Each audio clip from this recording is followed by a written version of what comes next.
म यति बेला मुस्ताङ जिल्लामा रहेको छु। मुस्ताङको लेते भन्ने ठाउँ आउन अब नजिक रहेको छ।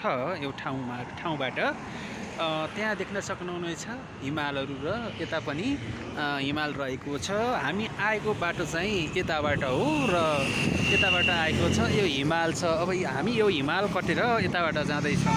त्यही भएर यो मुस्ताङलाई चाहिँ हिमालपारीको जिल्ला भन्ने कारण त्यो पनि हो कि भन्ने मलाई लागेको छ। किनभने यो हिमाल चाहिँ हामीले काटेर यताबाट आउनुपर्ने हुन्छ।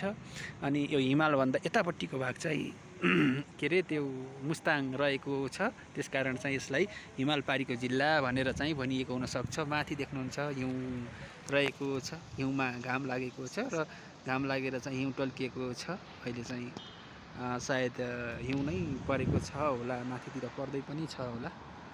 हामी अब त्यो बाटो हुँदै जाने हो। कागबेनी अनि जोमसम के आउँछ, तर हामी जोमसमसम्म जान्छौँ। बिचमा के आउँछ भन्ने कुरा हो त्यति थाहा छैन, तर बाटो चाहिँ राम्रो रहेको छ।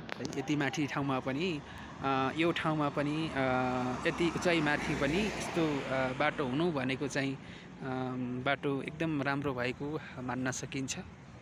काहीँ ठाउँ पहिरोले बिगार्नु, खोलो परेको ठाउँमा, खोल्साखाल्सीमा त्यो कुरा छुट्टै हो। नत्र चाहिँ बाटो चाहिँ सडक चाहिँ एकदम राम्रो छ। हाम्रो गाडी त्यहाँ छ।